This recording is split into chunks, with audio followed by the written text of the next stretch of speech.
जो शासक थे उनको फटकार लगाई थी। यानी ये चीजें दिखाती हैं एक संत और एक योगी सत्ता का गुलाम नहीं होता है, बल्कि वह अपने कदमों पर उन्हें चलने के लिए मजबूर करता है। पूज्य बाबा अघोराचार्य बाबा कीनाराम जी के 425वें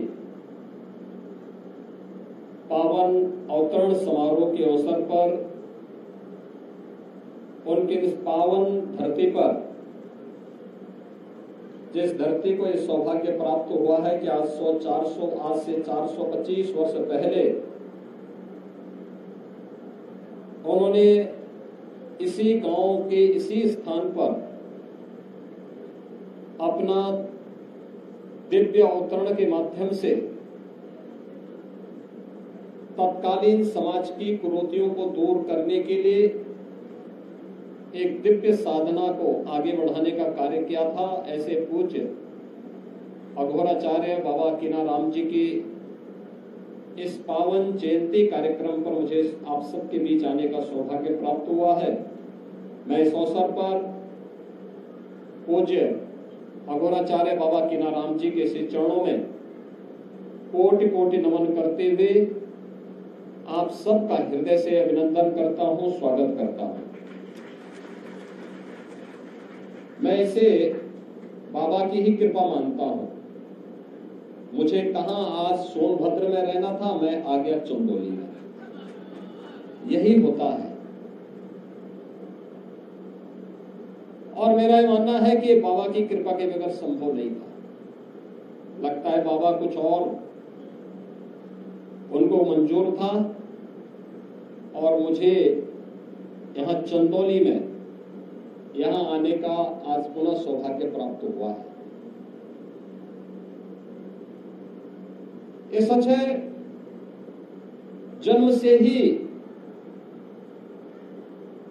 वे दिव्य विभूति थी। एक कुलीन परिवार में उनका जन्म हुआ। उनके पूज्य माता जी, उनके पूज्य पिताजी गांव के धार्मिक एक सभ्य परिवार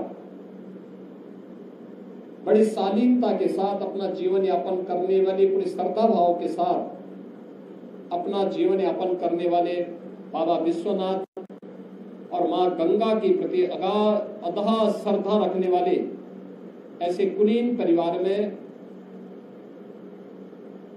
पूज्य बाबा कीनाराम जी का जन्म जरूर हुआ।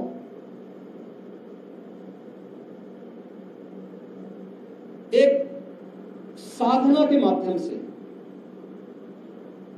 उन्होंने सिद्धि प्राप्त की और सिद्धि प्राप्त करने के बाद अक्सर होता है जब सिद्धि किसी को प्राप्त होती है या कुछ भी प्राप्त होता है तो वह उसके मद में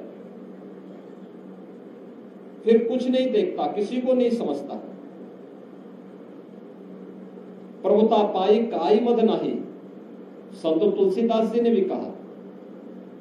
लेकिन बाबा ने अपनी साधना का उपयोग, इस सिद्धि का उपयोग राष्ट्र के कल्याण के लिए किया, लोक कल्याण के लिए किया। उस समय की समाज की बिगड़ती हुई स्थिति को एक देखते हुए कि देश क्यों गुलाम हुआ, क्यों विदेशी आक्रांता सफल हुए। एक तरफ उन्होंने समाज को जोड़ने का काम किया, दलितों को, आदिवासियों को, वनवासियों को, गिरवासियों को बिना भेदभाव से मुक्त एक ऐसे समाज की स्थापना का अलग जगाया था जो एक अघोराचार्य को ही के द्वारा ही संभव था, एक योगी के द्वारा ही संभव था, एक संत के द्वारा ही संभव था।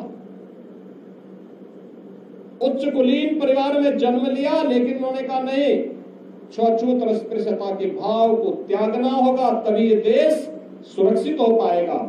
और यहाँ के दलितों को, वनवासियों को, यहाँ के जनजातीय समुदाय को उन्होंने बड़ी संख्या में अपने शिष्य के रूप में स्वीकार करते हुए उनके जीवन को प्रशस्त करने के लिए अनेक कार्यक्रम चलाए।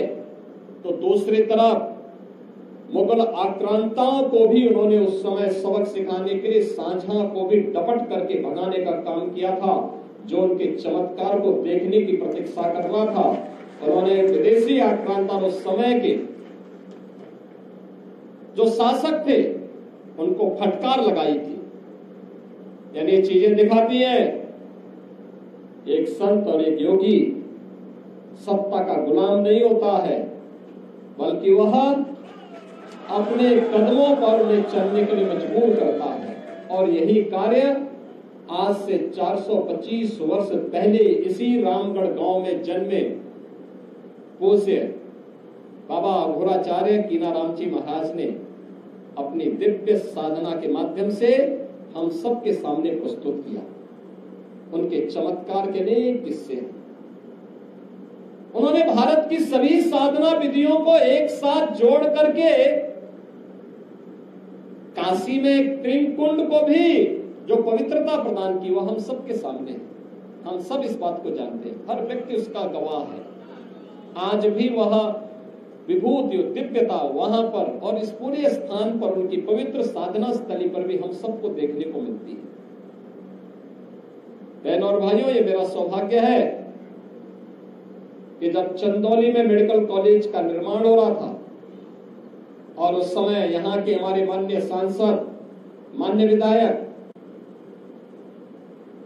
माननीय सांसद और केंद्रीय मंत्री डॉक्टर महेंद्र नाथ पांडे जी ने, माननीय विधायक श्री सुशील सिंह जी ने, यहाँ के हमारे अन्य जनप्रतिनिधियों ने उस समय मेरे सामने प्रस्ताव रखा था कि बाबा के नाम पर कुछ हो जाए। तो मैंने कहा मेडिकल कॉलेज से अच्छा और क्या हो सकता है। और ये हमारा सौभाग्य है कि हमें अपने पूज्य संत के इसी चरणों में उस मेडिकल कॉलेज जो लोक कल्याण का, आरोग्यता का उत्तम माध्यम बनेगा, उसका नामकरण पूज्य बाबा के नाम पर करने का सौभाग्य प्राप्त हुआ।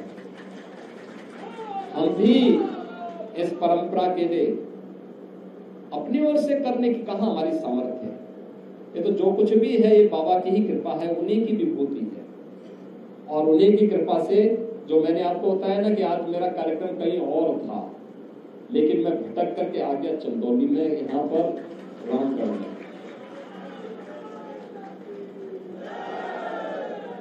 बाबा सिद्धार्थ गौतम जी को मैं समय देते देते, जब भी मैं समय देता था, पता लगता था मेरा कार्यक्रम कहीं और जगह लग जा रहा है। लगता है कि बाबा कीनाराम जी चाहते थे कि बिना मिले ही मैं स्वयं यहाँ पहुंच करके बता दूं कि नहीं, बाबा के चमत्कार जीवित हैं और बाबा आज भी सूक्ष्म दृष्टि से हम सब का संचालन कर रहे हैं, पूरी व्यवस्था का संचालन कर रहे हैं। ऐसे सिद्ध योगी अघोराचार्य बाबा कीनाराम जी के चरणों में कोटि कोटि नमन करता हूं।